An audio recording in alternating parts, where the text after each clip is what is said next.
já manda pra gente suas dúvidas, suas perguntas, tudo que você quiser saber sobre o refluxo. Participa com a gente agora aqui no nosso estúdio. Eu recebo o Dr. Felipe Mustafa, que ele é cirurgião do aparelho digestivo. Muito obrigada pela sua participação, doutor. Boa tarde.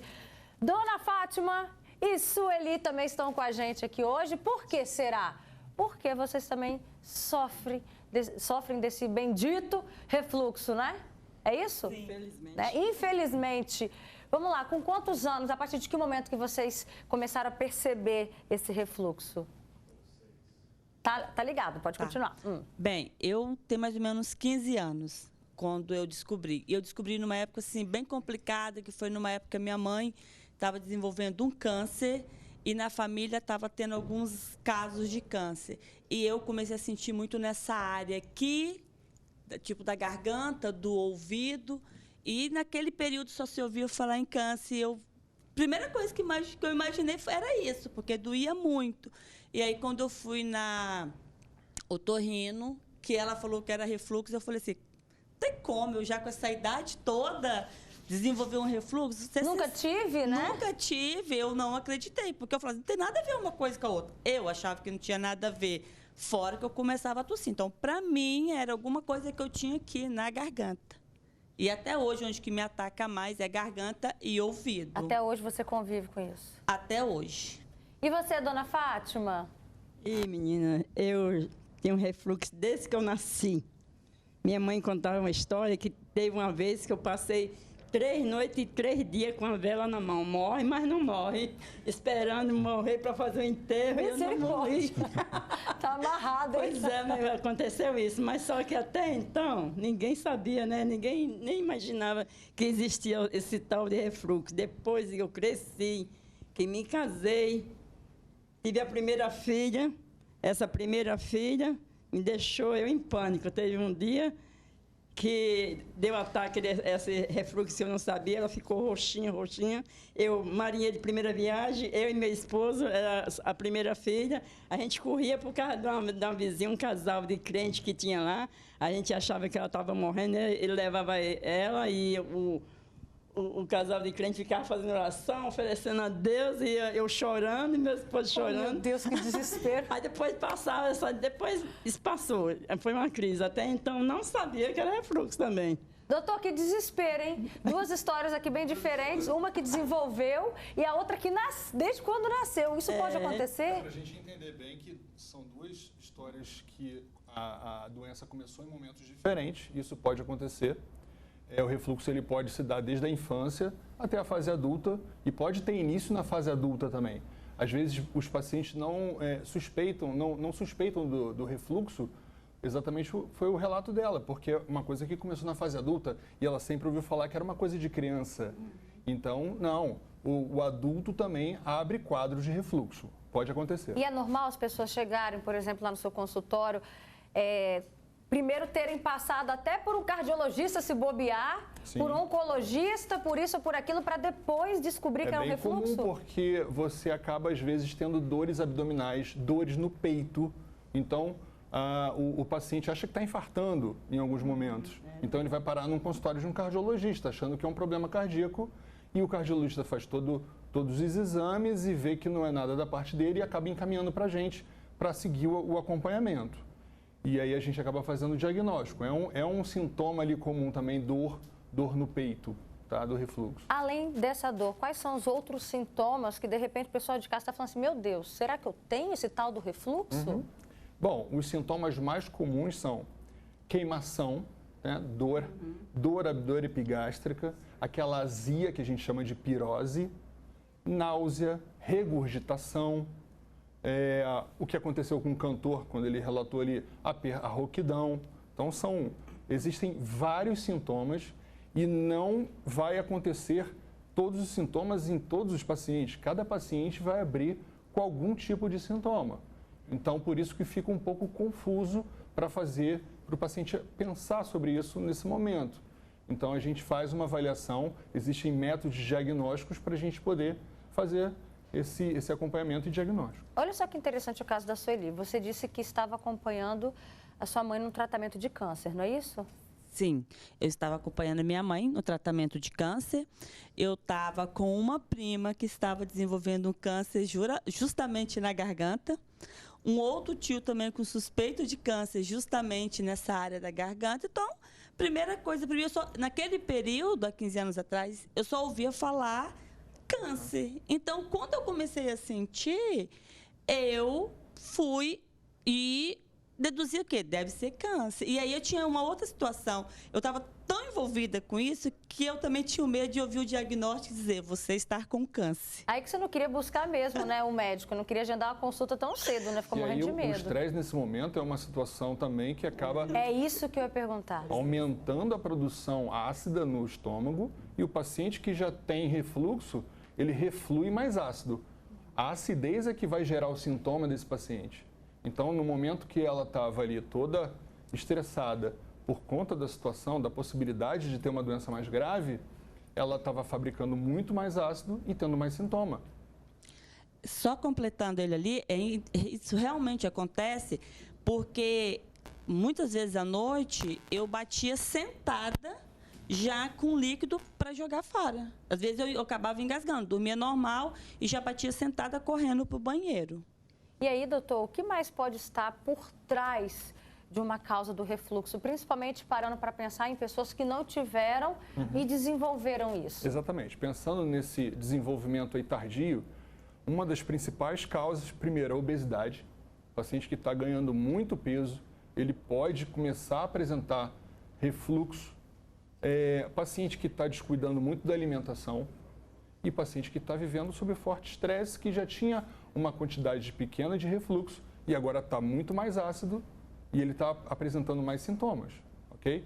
Mas a obesidade, a alimentação e o estresse são fatores aí que podem desencadear. Já que o senhor disse aí da alimentação, por favor, meu amigo, minha amiga, para tudo que você está fazendo, você que já está aí, ó, um olho no peixe, outro no gato aqui no Fala Espírito Santo, está de olho no cafezinho da tarde, está de olho aqui no programa, olha só para cá agora. Presta atenção, porque o doutor Filipe Mustafa vai fazer aqui um alerta sobre alguns alimentos que podem prejudicar ainda mais essa sensação de refluxo, né, doutor? Bom, aqui na mesa a gente tem alguns exemplos, né, dos alimentos que vão contribuir para o aumento dessa secreção ácida e fazer com que o paciente se sinta mal. Refrigerante, chocolate, café em excesso. Tem pacientes que chegam no meu consultório que tomam mais de 1 litro de café durante o dia, né? Que tem aquela garrafinha de 1 litro, né? E vão o dia todo ali só, né, de tanto em tantos minutos ali vão dando uma bicadinha no café. Então, isso não pode. Você tem que tomar café. O café é uma bebida saudável, porém em uma quantidade limitada. Frituras, alimentos condimentados, isso tudo pode...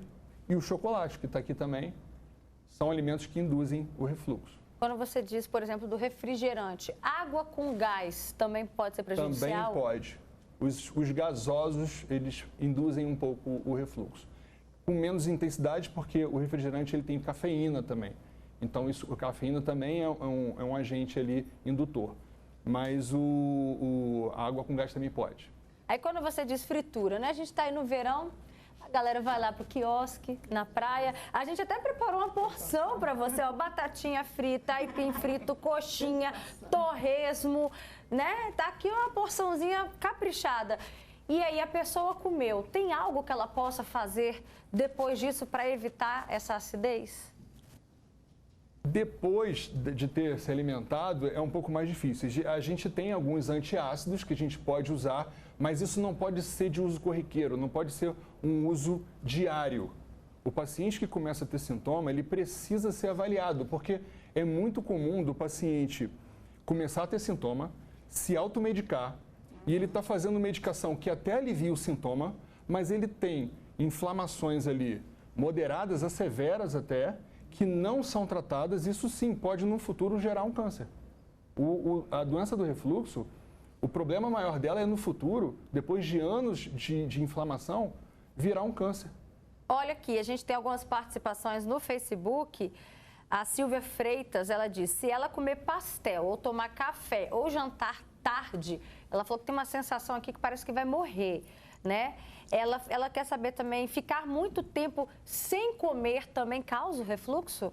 Também porque o que acontece? Quando a gente fica muito tempo sem comer, o ácido está ali no estômago e quando o seu estômago recebe comida, aquilo dá uma neutralizada. O ácido se mistura ao bolo alimentar e o pH do estômago acaba aumentando, quer dizer, menos ácido, porque o ácido vai descer ali junto com o bolo alimentar. Então, ficar muito tempo sem comer também não é o ideal. O comentário aqui, a pergunta da Juliana Gonçalves, ela quer saber se a ansiedade também causa refluxo ou queimação no estômago. É muito comum o relato de quem fica nervosa com alguma situação, já sente na hora o estômago doer, né? É um sintoma comum. Por que isso? Porque o estresse, ele leva a um aumento de uma produção ácida no estômago. Então, isso vai levar a sintoma nesses pacientes. Vamos falar agora, então, sobre o tratamento. Doutor, quais são os tratamentos? Qual é o principal tratamento? E também, quais são os casos indicados para cirurgia? Vamos lá. O tratamento, ele pode ser clínico ou cirúrgico, ou até endoscópico, né? Tem alguns procedimentos endoscópicos sendo desenvolvidos agora, nos últimos 2, 3 anos, que a gente está começando a utilizar um pouco mais. Mas o tratamento clínico, ele se baseia em alteração dos hábitos, melhora desses hábitos, né? Algumas medicações para poder diminuir a acidez do estômago e melhorar a dieta, evitar o estresse e todas essas situações.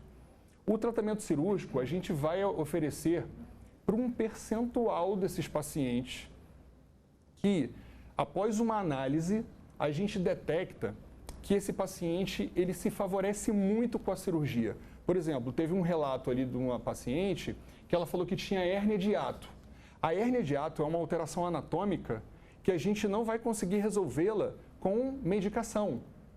A gente precisa, em alguns casos, onde a hérnia de hiato é um pouco maior, a gente precisa levar esse paciente para o tratamento cirúrgico. E aí sim, dá uma qualidade de vida melhor para o paciente. Perfeito. E aí, como que está a qualidade de vida agora? Continua sofrendo de refluxo? De vez em quando ataca. Mas assim, eu brinco, eu sou muito medrosa. Então, eu estava com a minha cirurgia toda marcadinha, toda bonitinha, eu ia passar pelo processo cirúrgico. E eu não tenho esse costume de, tipo assim, sentir uma coisa e ir na internet ver como é que é, justamente por causa do medo. E eu caí na besteira de ver como é que era o processo pós-cirúrgico.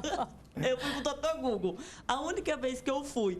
E aí eu falei, não, isso não é para mim, esse processo é muito doloroso. Então, eu optei, entrei em acordo com o meu médico, e aí, assim, aconteceu de nesse período, eu dei uma crise de tosse, eu não conseguia controlar, o meu emocional subiu muito pelo medo, e eu tossia muito. Eu cheguei pro meu médico e falei, doutor, como é que eu vou fazer uma cirurgia dessa com essa tosse? Aí eu optei pela alimentação mais saudável. Então, eu faço esse controle. Já deu esse primeiro passo. E eu espero também que a senhora, dona Fátima, esteja indo bem, né, com essa qualidade. Tá indo bem porque eu tô na dieta, né? Tá não tô certo. jantando. Isso aí. Evitei café, refrigerante, não pode comer muito, tem que comer o máximo. Aprendeu a lidar. Aprender a lidar, porque é uma coisa que a gente tem que aprender com o dia a dia, né? Maravilha. Obrigada pela participação de vocês. Tivemos uma aula aqui, né? Boa tarde, doutor Felipe. Obrigada, Fátima. Obrigada também, Sueli.